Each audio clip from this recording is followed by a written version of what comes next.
So before I get started, I just want to say that this is the fourth B-Sides Vancouver. What, 4 years ago now? 30 people, 35 people in one room. Kudos to Alex and the team. And I'm proud to say that I have been at all four of them. And this is the third time speaking. So you can see the title of my talk. I've been looking at it for 10 minutes. Disclaimer, anything I say today is my own personal opinion, does not reflect current, future, or former clients or employers. I think I mentioned my current employer once,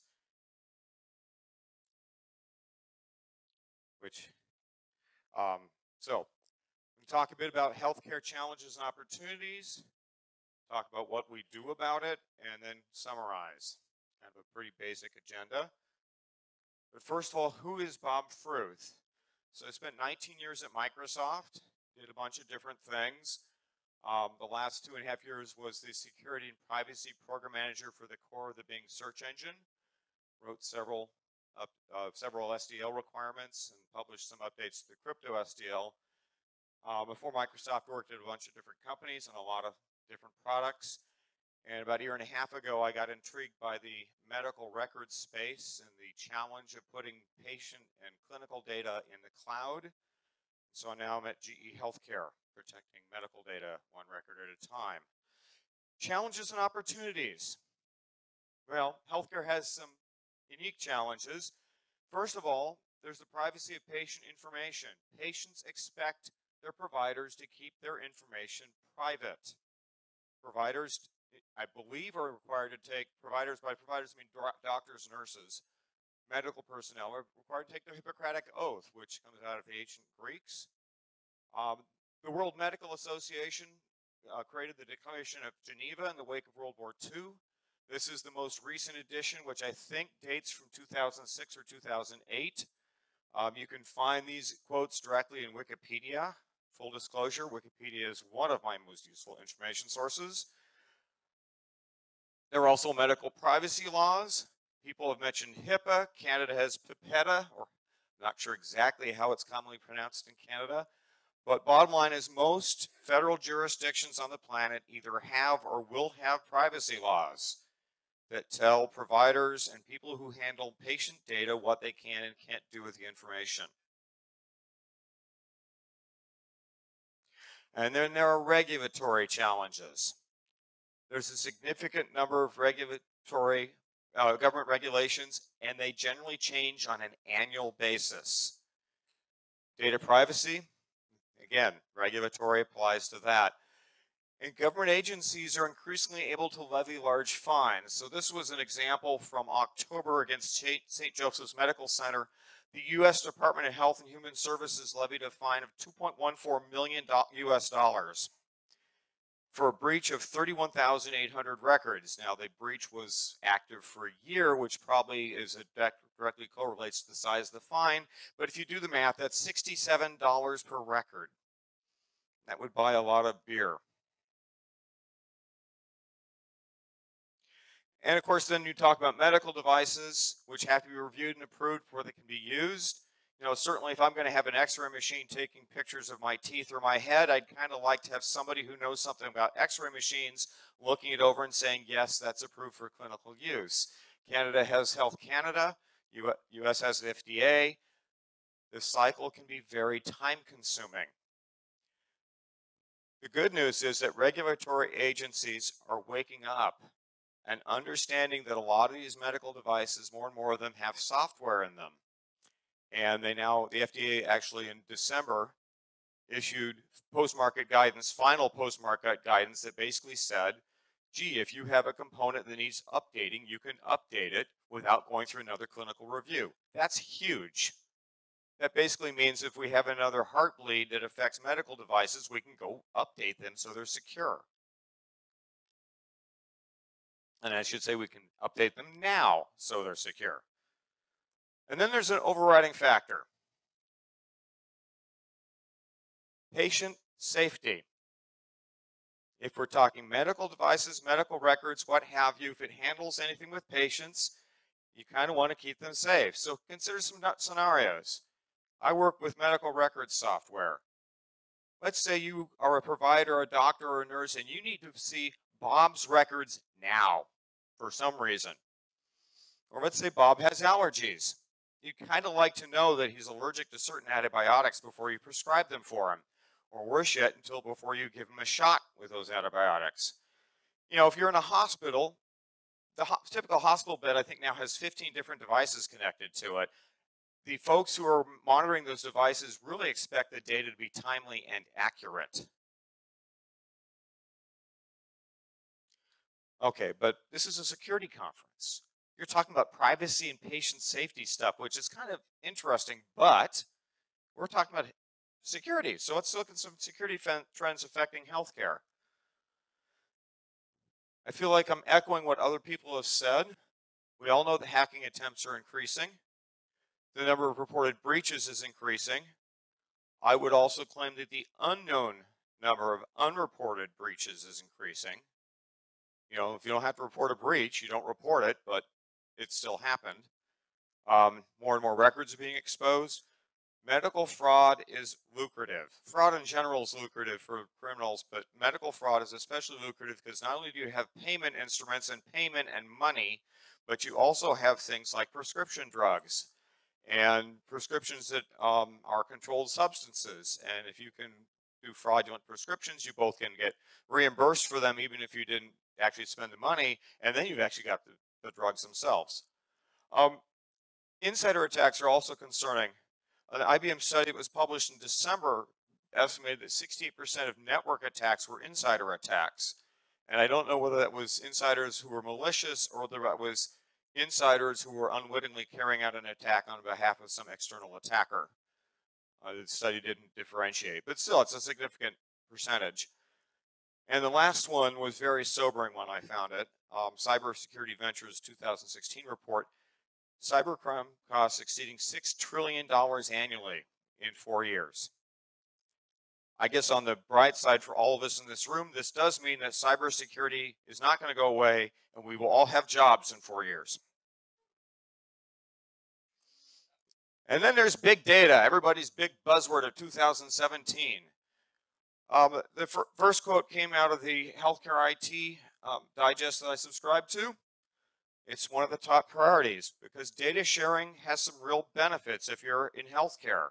You can share for the common good. The researchers love it. If they can share data, the study that was at 5,000 patients can be expanded to 50,000 just by analyzing data. That's huge. You can also spot trends. Gee, there's a flu outbreak in Calgary. It'd be kind of nice to know about it as soon as we can detect it so we can actually respond to it. Sharing is part of doing business. HIPAA defines what's called third-party business associates. These are basically not medical providers, but these are folks who have some business need to see some part of your medical data. Typically, they're the folks who are actually paying the bill, like insurance companies and government agencies and so forth. And they really need to know who the patient is and what the diagnosis code was. I would claim they don't need to see all the transcript of the conversation I had behind closed doors with my doctor. There are a whole bunch of analytics dashboards that are coming online, provide different views of big data. One important point, there's a process called de-identification. It's really important if you do this that you do it in such a way that patients can't be re-identified. And there are people who claim that if you know 5 things about somebody, you can figure out who it is. If you want to have a debate about that, we'll do that afterwards. I don't disagree with that characterization. Bottom line is big data, large databases, APIs, all need to be protected and managed. So that's a challenge for healthcare. It's a challenge for everybody, not just healthcare. And some additional challenges. IT is not a doctor or nurse's core competency. They take care of patients. We want them to do that. That should be their number 1, number 2, number 3 priority. I should ask before I say this discuss this next bullet. How many people here work in healthcare IT?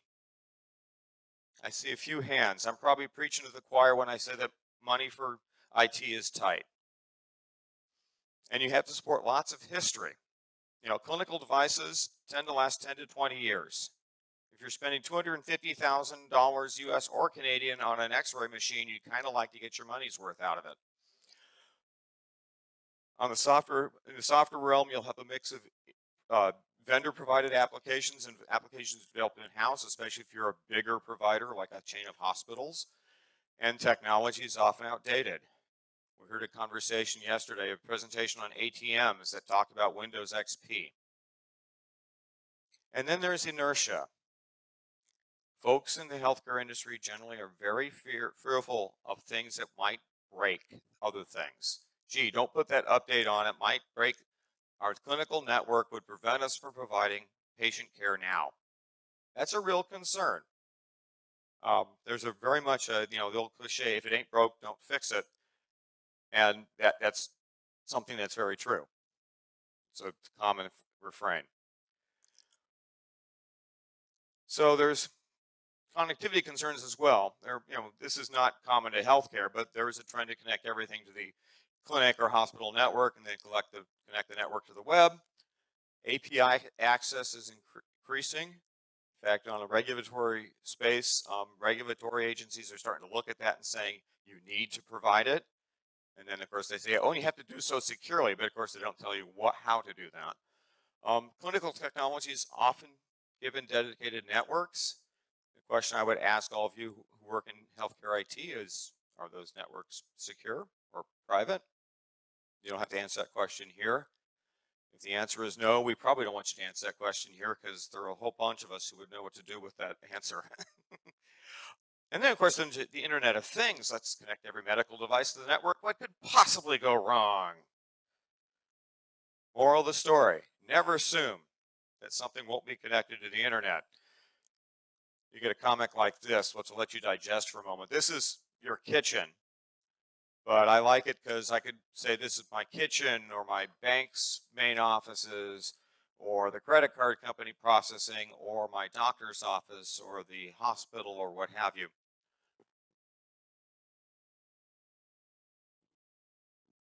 And my personal favorite out of these is if you look at the dishwasher right in the middle, it says your dirty dishes can wait. I'm busy mining Bitcoins. Why a dishwasher needs to have any Bitcoins is beyond me. This is from Joy of Tech. I can't remember where I stumbled on this, but I saw this and I said, oh, this has to go in a presentation sometime. I may use it multiple times because I love the comic. But it talks about Internet of Ransomware things. So why should ransomware attack healthcare? And the USA FBI actually says it's not healthcare they're attacking everybody. What's happened in 2016 is there were a bunch of high-profile attacks that hit home. And hospitals went offline in several cases for multiple days, turning away patients, not being able to fulfill their mission, which is to take in patients and take care of them. And of course, there's the obvious revenue losses as well. And there's some other factors at play. I've talked about medical data and financial data, intellectual property. If you're doing a medical study and you've got results that are really groundbreaking, you kind of like to be able to dictate when they're actually become publicly known. Your reputation. We've all heard of Hollywood Presbyterian down in Hollywood, California. Their IT staff right now, I'm sure, probably does not enjoy a good reputation in that area. I don't really have an opinion about their reputation. I think it's unfortunate they got hit. Healthcare has lagged some other IT sectors. One of the things about moving into the healthcare sector about 18 months ago is I feel like healthcare is about where finances was 5 to 10 years ago. And it's having to catch up fast because if they don't, they get hit with ransomware. Some of the healthcare-related organizations just pay the ransom because they want to be able to take care of their patients. Of course, if you pay your ransom, there's no guarantee you'll have your data back. In the case of Hollywood Presbyterian, they paid the ransom. The data came back. They were down, I think, 2 days. So, port of entry for ransomware. Not breaking any NDAs. I can say that one of the typical points is phishing. Surprise, surprise, surprise. Somebody yesterday said he hoped somebody just make phishing go away. And I almost raised my hand and stated that I don't believe that's possible. There have been a lot of smart people for a long time trying to do something about phishing, and we can see how successful we've collectively been. But we got to keep trying. So here's a typical attack. User gets an interesting email from somebody who sounds legit. Email has an attachment. You have to urgently open and review these SSL spreadsheet. Oh, and you need to enable macros. End of story. Chaos follows. So, moral of the story, don't open your email. In summary, what I found is that healthcare has all the common and uncommon challenges in security, plus data privacy, plus patient safety, which you could say it's a large number of challenges. It's too many. Throw your hands up and leave. And we've got patients to take care of. So I view these as opportunities. So I call this the now what slide. Okay, you described a pretty bleak situation. What do we do about it? And I wish I could tell you there's a silver bullet, because if there was, we'd all be chewing on it right now. There isn't. So I believe you need to take a pragmatic approach. Understand what you're protecting. Patient safety, the privacy of data, patient privacy itself. I don't want my doctor's notes on a conversation I had with him out on the internet for you guys to read. You know, medical data, financial data, intellectual property, reputation is huge. It only takes one instance. I mean, think about Target's IT staff. They've been under the gun for the last 2 to 3 years now, for reasons we all know. We still talk about Target, and it's been 3 years. Ultimately, one of the things you're protecting is the denial of service against the providers. If the doctors and nurses can't take care of patients because of a cybersecurity issue, that's a denial of service attack. You're protecting that capability. So, a pragmatic approach. You assess your threat landscape. Look at what you're trying to protect, what the risks are, list them all. It may be a long, long list. It's not a trivial exercise to do. Then you go through, like with any other threat analysis, you evaluate based on potential damage, the ease of attack. If a script kiddie can carry it out, that's kind of important to know. If it requires a fully authenticated administrative user 4 layers deep in the data center, probably not as easy to carry out that attack. You prioritize, you apply mitigations, and you monitor like crazy. You want to know whether you can detect whether there's been an issue.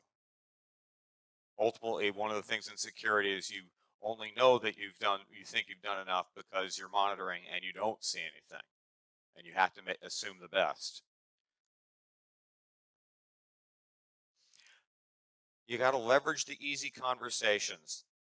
The people in this room who work in healthcare understand patient safety overrides everything else. End of story, full stop. When I first got exposed to healthcare software about 8 or 9 years ago, one of the conversations was the break the glass, the building's on fire scenario, which is, think of a hospital emergency room, break the glass. Yeah, I don't have administrative privilege. I don't have the right privileges to see that, but the patient is needing some help. Privacy conversations should be short. If they aren't, you have an educational opportunity. And if you work in healthcare, you may be doing that educating alongside one of your attorneys, because they care very much about data privacy laws. My personal anecdote is working at Microsoft for years. Privacy got more and more important over the years. Then I went to work on Bing, and the privacy conversations got relatively shorter because you don't want to miss user search results. Kind of bad if somebody else's search results show up and they're kind of embarrassing when they show up in your search pane, your search history. And I moved to healthcare. The privacy conversation is 2 words: HIPAA issue, HIPAA issue, data privacy law, done. People don't argue it. They go, yeah, you're right, done. It's a short conversation.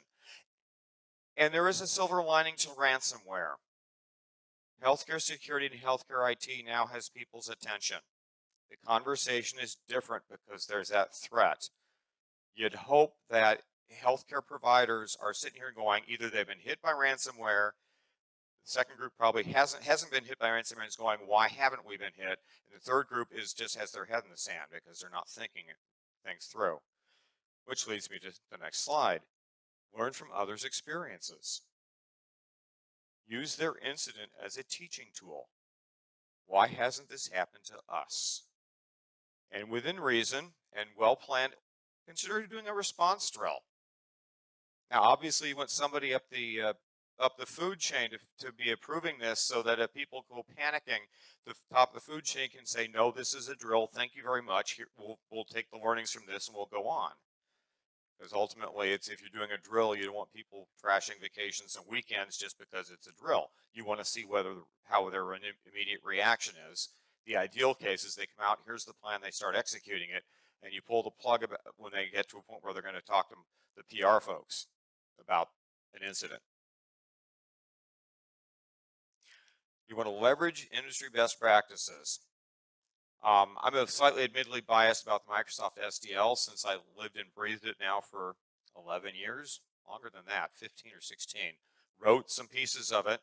My point about that is Microsoft put that together because they learned the hard way.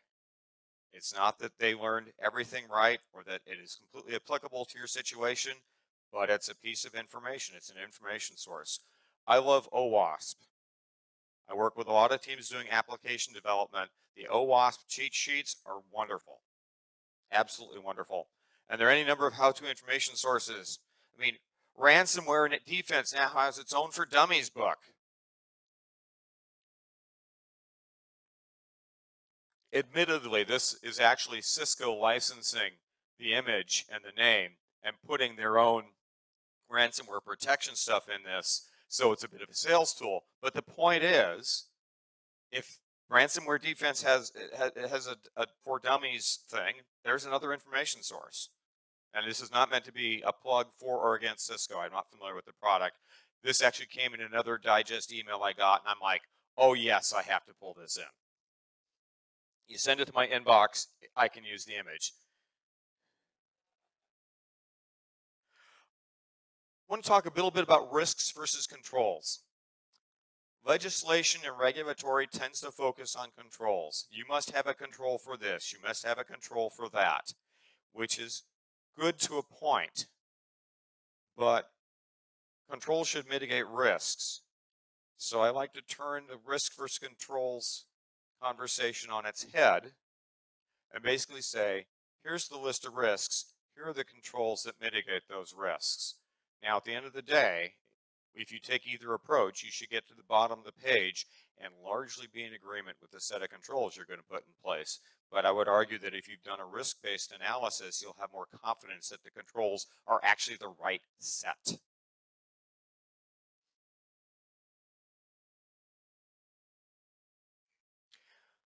You want to use tools and best practices effectively. So I'll give a plug to Alex and the B-Sides Vancouver team. I was shocked about 18 months ago. I go out and search for my name on the internet, and 2 things in YouTube popped up. And here was my talks from the 2 previous B-Sides Vancouver, where I could view myself talking. And so I pulled up the first one on threat modeling from 2 years ago and viewed it, and got about 2 minutes in and said, enough, I don't need to watch myself. I probably should, might be educational. I might learn something. The reason I mentioned that talk is I talked about threat modeling 2 years ago. Let's apply threat modeling to healthcare. And if you're not familiar with the STRIDE acronym, you can view my talk. There's a link to it in the slides. There's also, I'll mention a book in a little while too. Threat modeling actually came out of client-server architecture discussions and review of making those architectures secure. I do claim that threat modeling can be used for just about everything. The joke on myself is I have to be careful when I fly because I tend to threat model TSA. Anyway, spoofing, which is an attack against authentication. Gee, you want to know who's viewing the patient data. Okay. Tampering, an attack against integrity. You want the data to be accurate. Repudiation, you want to know who viewed it or modified the patient record. That is a HIPAA requirement, by the way, that you have to be able to have repudiation threats fully mitigated. They don't classify it as that. They talk about audit logs, but it's the same thing. Information disclosure, that's kind of obvious. Denial of service, that's preserving the capability of the healthcare device or the healthcare provider to do what they do best. And finally, elevation of privilege. In traditional threat modeling, you tend to say if you have elevation of privilege, you have everything. I mean, if you get root on the system, you own the system. It's kind of the same way in healthcare. If you get root on the device, you own the device. Or if you get root on the patient database, you own the database, and it's now whisked away somewhere else or encrypted. All right, so if you work on healthcare products, I have some thoughts and guidance for you. But first, remember that any product can be used in a healthcare environment. I could go down to Redmond and give this talk to the Microsoft Office team. Every doctor's office on the planet probably uses Office or an equivalent of some form if they're doing anything with computing. You want to assume the worst case scenario. If you're building a product and you're debating whether or not to put that extra security feature in, figure the worst case scenario will happen, then you'll put the feature in. I mentioned threat modeling. If you're not threat modeling your products, go watch my talk. You want to follow solid design principles. And I'm not listing every single design principle on the list, on the huge list here. These are some that came to mind that really affect healthcare. The principle of least privilege is important. If you're looking at the data in a typical doctor's office or clinic or hospital, you've got patient data, you've got financial data, you've got a whole pile of different data. Depending on who's viewing the data, they should be able to see different slices of it. So if Bob, the patient, is scheduling an appointment, the front desk needs to see my calendar or needs to be aware of calendar aspects. The provider probably sees it only in terms of who they're seeing that day. The back office doesn't need to see that. In terms of the medical data, the back office needs to see, gee, here's Bob, this is his government ID because we track everything on that, and here's some diagnosis codes so when we bill insurance or bill government agency, we get reimbursed appropriately. The back office does not need to see the notes on my visit with the provider, and the front office staff doesn't need to see any of that financial data. And I would actually argue the provider doesn't need to see the financial data either. Administrative safeguards, it goes without saying. Matt talked about cloud and how Microsoft has a policy of how they view customer data in Azure. It's kind of the same thing with healthcare data. Yeah, you may have that situation where the IT staff needs to see everything. Not all the time. There's no reason for them to. And you can do the same thing in healthcare products when you're designing your admin roles. Don't hard code passwords or initialization vectors or salts. We can go into, I could give a talk on crypto that would talk just about initialization vectors and salts and the evils of hard coding them. But this is not a crypto talk. And finally, require credentials to be changed on first use. That's kind of common sense. You'd be surprised how many products don't do it. Handle data securely. You want to protect the product's assets and the customer's assets. Don't collect data you don't need. This came up yesterday in one of the talks. If you don't need it, don't collect it. You don't have to protect it.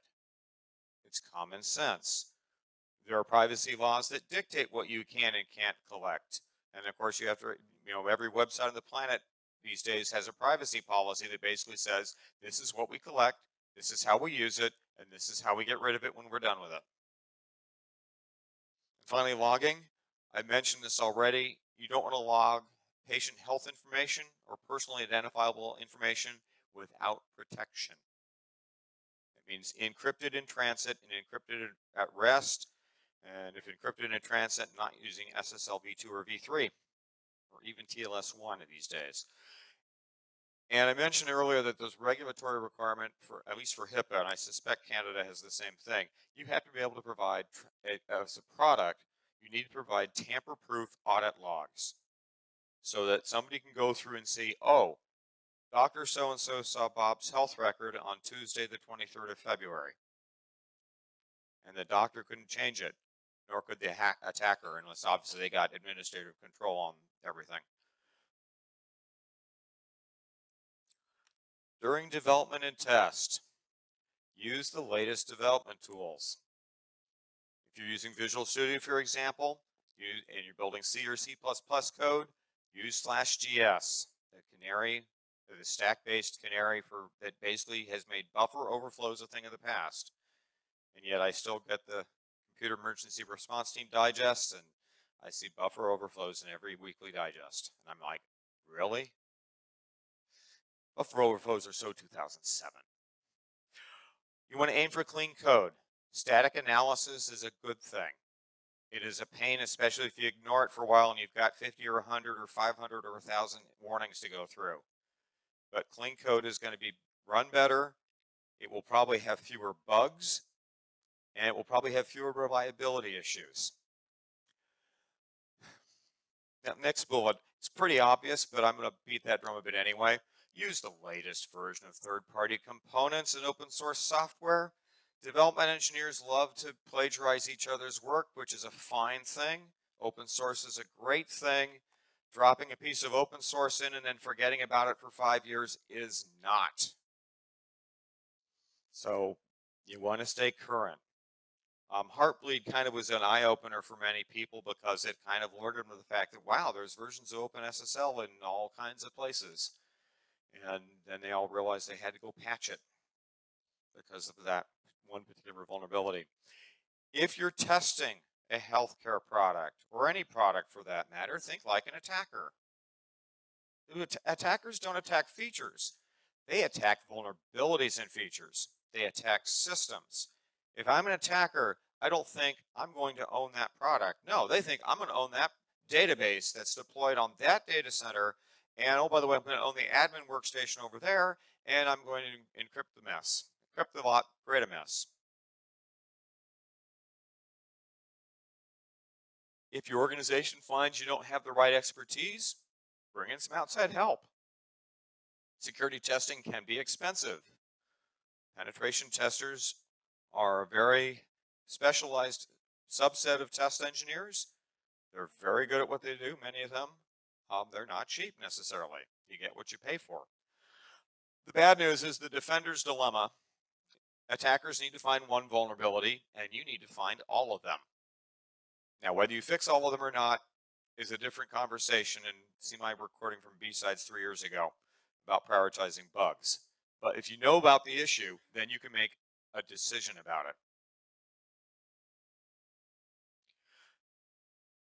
it. We need to be transparent. Set expectations for your customers. Clarify what you expect them to provide from a security perspective, how they can manage their networks. Don't just say, oh, their network is secure, because chances are it isn't. And of course, you can't control for that when you're building and developing and testing and releasing your product. But you can tell the customer what you think they ought to do, and you can give them some best practices, and then document everything. Hopefully in documentation, it's pretty accessible and that they can drill in pretty quickly. Don't necessarily document your hard-coded passwords. And develop an incident response plan, especially if you use third-party components. Understand what you'll do if the next Heartbleed hits and you have OpenSSL in your product or in your service. Bottom line of this is that well-informed customers, for that matter, well-informed product teams and companies will make better decisions. The overriding goal, make security a strength. And I've seen cases where security was decidedly not a strength for certain products, and they turn that around, both the public perception and the reality. So if you work in healthcare IT, first of all, consider that healthcare IT is not just providers and payers. It's anybody who handles medical data. If I live in Seattle, if my medical data is somehow getting sent to some agency of the U.S. government, I sure as heck hope they are protecting it. Given the WikiLeaks article revelations from last week, I'm not sure I trust them as much, but that's a separate conversation. You want to leverage the privacy and regulatory landscape. If you're working in healthcare IT, yes, those are boxes you have to check. But because you have to check them, they're also, the whole organization has to help you check them. Let them help you. Make them part of the solution. The ransomware threat has healthcare's attention. I'm certain that most hospitals in the United States and Canada probably looked at what happened at various ransomware attacks and said, oh.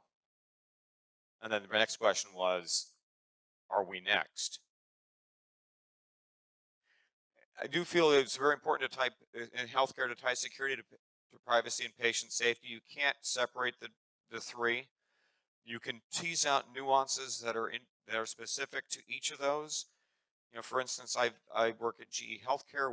I've seen the factory floor where they build the big MRI machines, and you see an 8 or 10 foot high magnet sitting there over in Canada, 3 meter high magnet sitting there. It's like, okay, if that falls on the patient, that's probably a bad thing. I'm making a joke, but bottom line is tie it all together, leverage it. If you work on IT infrastructure, threat model your environment, your network topology. You can threat model TSA, you can certainly threat model a topology. Preaching to the choir, backup often. Backups are your friends if restore works. Have you tested restore recently? You want to have disaster recovery contingency plans in place. You want to know what you'll do in a crisis before the crisis hits. And again, I mentioned unannounced private practice drills. Again, do that within reason. Don't do it without having somebody high up the food chain approve it. Understand at what point you pulled the plug because it's a drill, or because you found what you wanted to find as a result of a drill. Gee, we did a drill and we found this and this and this. Great, stop the drill. Because in the case of a real event, you're not going to pull the plug. You're going to go through the entire plan and execute it. Let's face it, Hollywood Presbyterian got hit with ransomware. Their PR department, whatever sort of public relations department they had, was very busy that week. You don't want to spin those people up unless you need to. And then if you need to, you want them there. This next, protecting your perimeters, firewalls, layered defenses, should be pretty self-explanatory. I needed to put it in there so you know I was thinking about it. You know, if you have a single level network, that's probably not a good thing. If you're deploying software, require vendors to be transparent and honest. Ask them to set your expectations, set your own expectations. Matt mentioned the security responsibility and the shared security responsibility. It's the same in software if you're deploying it in your network. And then prepare for patching, because ideally you won't have to do a lot of it, but you want to be prepared and you want to require your vendors to give you timely updates. I want to mention patient kiosks. One of my peers actually suggested I talk about this for a minute or so. Kiosks are where the patient logs in, is able to view their data, their appointment records, their medical records, whatever, and then they can log back out. You want to encourage them to log out because, of course, if they don't log out, somebody else can view their medical records. And for that matter, if it's a browser-based thing, and if they've logged out, the cache will get cleared if the underlying web app is written properly.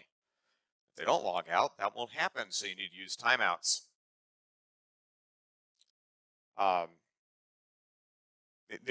The person who suggested I talk about this also talked about shared responsibility with the patient. In this case, I assume the worst. The patient won't log out. They have some communicable disease that's really embarrassing, and somebody else is going to walk up to the kiosk right away. You want to think about that through as you're designing your kiosk. And boy, your web application, your web code better log the patient out and clear everything. If you develop software in-house, and I know that the larger hospital systems do, treat it like a product. Yeah, your customers are the people paying your salary. Doesn't matter. Treat it like a product. Do regular releases, prepare for updates, monitor the software, be careful when you use third-party components. It's the same thing. Follow the same kind of release timeline and planning. Finally, train your users. No, really, educate your users. Hollywood Presbyterian and some of the other ransomware attacks were phishing attacks that succeeded. Consider using phishing drills. Gee, send around a interesting looking mail with an attachment that people open and click, and then send them to an internal site that educates them. You just opened something that was not real. You can take a very positive tone with that, gently scold them and say, here's why we care, And this is what you can look for next time. I have seen this used at both my current and previous employer, and I can tell you that it does work. The trend of people not clicking in the attachment has gone up. Role-based access and usage is pretty important. Windows has group policy. Group policy, once they ironed out the kinks about 15 years ago, is a fantastic thing because it gives you can define user groups and you can tell those user groups what they can and can't do. You can give them privileges. It's the whole authorization. You're authorized to see this data, but not that data. I'm always warn people about being wary about other people asking for privileges or information they don't need. So in the clinical case, let's think about it. If you're looking at a large hospital, why would the head of the cardiology department need to see anything having to do with podiatry? And I would claim not at all. It would be up to the podiatry department to share data on patients' feet with the heart department. And I can't imagine why, except for maybe circulatory issues, why they would need to share data except for more of that passing interest. And if all else fails, turn stuff off. And again, with this audience, I'm preaching to the choir for sure. Disable office macros. I suspect there's some people on the Office team who would just as soon get rid of Office macros. I haven't asked any of my friends who work on Office, but I'll assume that. So in conclusion, healthcare has a lot of challenges. There are listed some of them there. I strongly suggest use this as an opportunity for excellence. Don't get weighed down by the, oh my God, we've got everything and the building's on fire. Take a positive attitude to it. You want to be pragmatic. Figure out what assets you're protecting. Take a risk-based approach. Be transparent, and then educate and inform, and rinse and repeat. Because well-informed users, patients, customers, IT administrators, hospital administrators, etc., will make better decisions. And a final word, one of the things about healthcare technology that I really hadn't thought about until I got into it is that there's something that has that's unique versus other technologies, in that it improves quality of life and saves lives. And that hadn't really occurred to me until I got to GE Healthcare, and people said, oh, by the way, and I'm like, oh, that's cool. Let's see, some resources. Microsoft SDL, owasp.org. There's the link to my B-Sides talk, which of course I'm not expecting any of you to scribble that down. If you search for Bob Fruth on YouTube, you'll see me. It's the first hit. Threat Modeling book is the book on threat modeling, written by a good friend, Adam Shostak, who spoke at the very first B-Sides Vancouver conference on threat modeling. Go figure.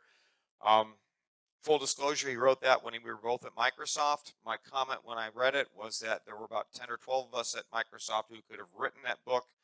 The right one of us did. And then just to prove that I wasn't blowing smoke, I did actually go out. I can't say I read all the medical privacy laws, but I glanced through them and said, okay, they all basically say the same thing. And I will leave the reading of those laws to the privacy attorneys because they're paid more money than I am. I think I've got time for a couple questions. Yes. And why don't you wait for the mic to show up? And I'm sorry he didn't see you, or somebody else saw you, though. There we go. Thank you. Hi, Bob. Very interesting presentation. You touched on industry standards. I was just wondering if there's anything happening in terms of the field of medical devices, specific to medical devices, industry standards. In the United States, the closest thing has been the FDA guidance. It's been tied up with medical products that are considered medical devices. And some of them are, maybe like an X-ray machine is a medical device, but you'd be surprised that some software products that do things like manipulate images are classified as medical devices. So it's really been tied with that. And the standard has been more on patient safety historically, but the revelation a couple years ago that the FDA was actually listening to people talking about incident response and then doing something about it The backstory on that is that there was it was a year ago, there was a gathering in Washington, D.C., and they brought in a bunch of people, both from healthcare IT and other folks from security who weren't in healthcare, and had a bunch of committee meetings and so forth. And that guidance came out of that. Yes, right in front. Um, yeah, I mean, like so many industries, there are issues with funding and budget issues, as we all face. But here you've got this growing case being made as to the value of what technology can deliver, particularly in this space. So I'm wondering, not only do you have to deliver in an industry that previously might not have seen technology as offering value, but you also have to decouple so that you can segregate and control that much more so from a privacy perspective. So that infers additional cost because you need additional tiers. Yes. So, I mean, it's back to that same old story where you have to be able to convey this value to the decision makers and say, this is why we need to do it this way. Yes. So how is that battle going? I guess at a macro level, it is improving because the decision makers are looking at the ransomware attacks and asking the questions. I'm sure I'm not aware of it at a micro level. I know that I'm seeing that definitely that is people are more open to having both the decisions that need to be made and maybe more importantly to listening to the rationale that you're presenting, and you can use that the threat of ransomware and the ongoing cybersecurity landscape as a way of saying, hey, this is what we're trying to protect, and this is what we think we need to do. And obviously, if you can, I mean, you give them choices. Gee, if the budget's this big, giving a choice that's like this, they're going to look at it and go, we don't have the budget for it. They'll say, what can you give me that meets the budget? Now, you may look at it and say, well, we're not going to be as protected as we would be because we won't, because we can't throw the money at it. But at least you've given them those options. So medical devices are quite often very insecure. How do you think healthcare providers should try and kind of limit the risk faced by the healthcare device security? And then a little bit further, how do you think responsibility should be shared for vulnerabilities in medical devices between the vendors and the healthcare providers? Okay, you've asked two questions, so I'll talk to the second one first, which we can talk about it privately, but I'm not going to comment about it because of where I'm employed. In terms of the shared, the first question is, I think it's really a matter of taking a hard look at the individual device and saying, okay, what data is it collecting? Where is it on my network? What is it doing? And what is it I need to do to protect that data? And again, it gets back to working with the vendor in question and saying, hey, tell me what is happening with the product data and how it's protected at rest, et cetera, et cetera. I think it's got to be a cooperative conversation. Certainly, I'm starting to see that more and more of the larger clinics are starting to wake up to that and going, gee, we want to buy your next generation X-ray machine, and here's the set of things we'd like to know about as we're making our purchasing decision, which is a reasonable thing. They're the customer, they have the money to spend. They should be able to say, these are our requirements. But I think what we're seeing is that cybersecurity is showing up on that list of requirements more often. And that ultimately, that behavior will drive the vendor response, which is, we need to do something about this, or better yet, we are doing something about this, or even better yet, we have done something about this and we're continuing to do even more. To comment on your comment about making sure things are secure at first use, it's often very important to make sure that they're secure before first use. Like the server won't even become accessible until you change the password. Otherwise, you open up a window. True. That's a fair point. So the comment was, I'll paraphrase, server before first use, don't even let it start. So I'm sure this conversation has been had 1,000 times, but this data is so siloed, particularly in this industry, and for good reasons.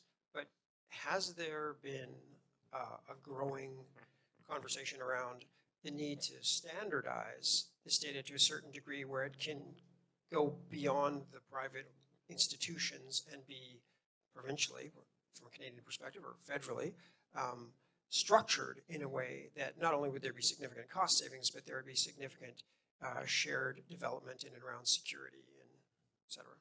There are movements afoot. The one I'm directly aware of is FHIR, or FIRE, which is an industry standard that is more and more vendors in the software space are starting to look at as a way of using that as a format for exchanging data. And, you know, as you were asking your questions, I was immediately thinking of the U.S. Centers for Disease Control down in Atlanta. And gee, wouldn't be nice, and I'm sure they have this now, but would be nice if there was even more interoperability. So the U.S. Center and the Canadian counterpart, which I'm not sure where it is, I'm sure there is one, and the UK counterpart and the Japanese counterpart and the Chinese counterpart are all sharing patient data. So gee, if we have a worldwide flu epidemic, for example, we can, you know, medical providers can get ahead of it. And the example I would give on a flu epidemic is 1918, when all the World War I soldiers came home, and I can't remember how many people worldwide died. It was an outrageously large number. It was as large as the number of casualties in World War I as I remember.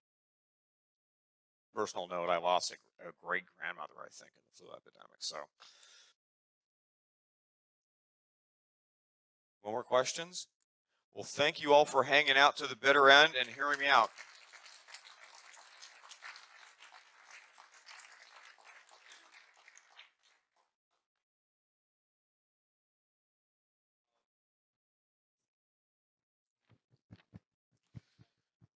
That is true.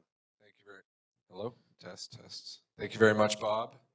All right, we're going to do some prizes now before we let you go. The people that are walking away are just going to miss out. That's okay. The people that are upstairs in the mezzanine, we're going to do a bit of a trivia. So if you do want to get involved in winning, come on down. So admittedly, you're not live. Can we get yellow live? I'm live now. This guy. Okay, so we wanted to encourage or enable our sponsors to be able to collect data and help convince their marketing team to come back and sponsor us next year. It's a big numbers game for them, as well as they have some cool technologies that you should be learning about and potentially buying. But we wanted to really respect your privacy. Most conferences do not do that. They sell your information. We don't. However, for us to do that, we had the QR code on these badges that were just a number. I'm sure most people have figured that out, that it's not all your personal information. We're not going to do that, especially with most of the attendees here that are going to scan your QR codes and email you, or worse. While that was a great idea on paper, it turned out it became very complicated trying to figure out who got scanned up there. And so we apologize that we can't do a raffle, so we're going to do a trivia instead. And our two prizes are another Networks Continuous, and second prize is going to be a spare lock. But before we do that, I do want to ask that if you are thirsty after this event and are good at folding chairs, we've got beer. So stick around if you would like to fold a couple chairs and drink some beers with us afterwards. All right, so Chet is our game show host for the evening for the next 5 minutes. So take it away. All right. Well, so last night, for those of you that weren't joining us at the VIP dinner, we did a little bit of Hacker Jeopardy at the VIP dinner. And I was a little surprised at the lack of ability to do arithmetic.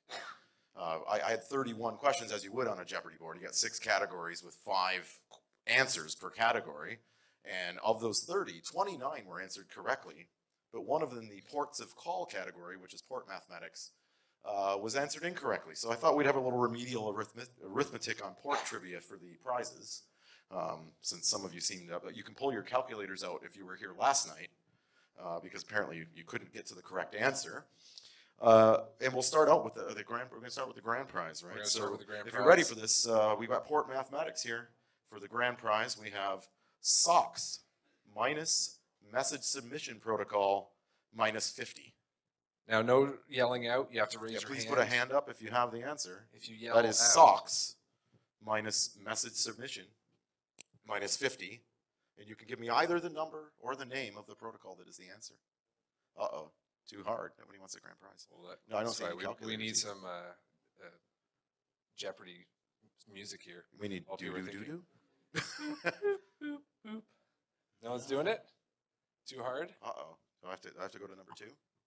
All right. We we did go have to a number backup 2. in I'm case prepared someone wanted to do the math. for your port math failure. It's okay to be wrong. We might even be kind to you.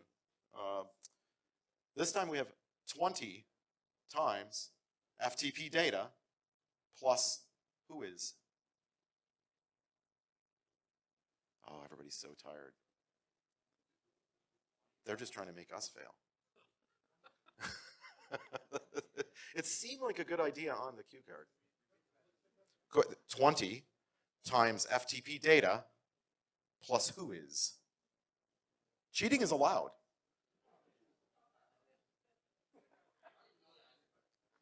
Oh, we have a guess? 500. No. 443. That is correct. We have a winner. Get up here.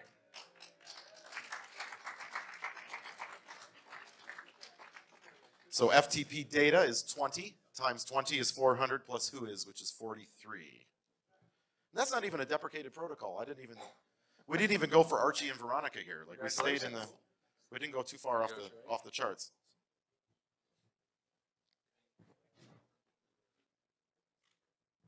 Congratulations, Trey. Happy hacking. All right, this one comes with clues, so maybe we'll have more luck with. Is it the lockpick starter This is kit? going to be the lockpick starter kit from Lockpick starter Sparrows. From Sparrows. Thanks to Sparrows, they gave us a nice deal to make sure we could equip our lockpick village, and that was very kind of Yes, them. they did So if populate you're that lockpick continuing to village. pick locks and want to buy tools, we recommend Sparrows. There's your community service message. The prize for this one, HTTP -1. I saw that hand over there. 79, but what is it? What protocol? Oh, I see people looking at their phones. Who has the LTE plus? Yeah, dear, if you're on the Wi-Fi, you're screwed. Oh, wait, no, we sponsor that. I saw that hand, that gentleman there. What is it? Finger, that is correct. The friendliest protocol. Get up here. Well, he gets at least a beer, because he got 79 We'll get you and a he had his beer. hand up. Yeah. I even have a drawing of the answer. Not to be rude, but No, I didn't get the second prize. Oh, perfect. Okay. All right. There you go. Congratulations, Glenn. Double winner you guys today. shouldn't be nearly as tired as we are. We had to write these. All right. It's over. All right, so I want to make a big thanks. So board members, get up here. Please and thank you. So again, this morning I did mention these are the board members. These are the core organizers of B-Sides. By no means is this the limit of who does and helps B-Sides Vancouver be real. So first photo op. This team is living off of no sleep. We were struggling to make those trivia questions, I'll tell you that much. And we know computers. So yes, you know, B-Sides is a labor of love. It is awesome, and thank you very much for being a part of our community and supporting us and making us who we are. But like I said, we are just 5 of many, many people. So let's bring Jake up here. George is not here. He had to go for a medical appointment, but since he was wearing that high-vis kilt, that's still burnt in most of our I retinas. suspect if we were to open up the back door, we might still see him. All right, so Jake King is a community member that has helped us with more than one thing. He actually did our AV in 2015. He's also been the man for Track 2, and actually more importantly, he was the architect and whip cracker for building, designing and building these badges. And for all the ones, yeah. So I almost talked to my badge instead of the microphone. So Jake, what is in the badges? So again, Jake did design these. He found the manufacturing in China. We learned the ins and outs and pains of dealing with manufacturing in China. And we also did a lot of hand manufacturing. Anything that is lit up on these badges is actually hand done by Jake, myself, and a slew of volunteers that are hopefully still out in the audience. So again, give a big thanks to Jake for making these badges. And again, George, who couldn't be here, was the architect for all our AV. So some very high-tech solutions here. Duct taped together a little bit with a little cable dangling every once in a while. But yeah, we couldn't do this without our community and our volunteers. And it just, you know, it's very humbling to have these people help us make this event as professional as it can be on a shoestring that has cuts and is almost breaking budget. So let's have one last round of applause, make us feel good and wake up.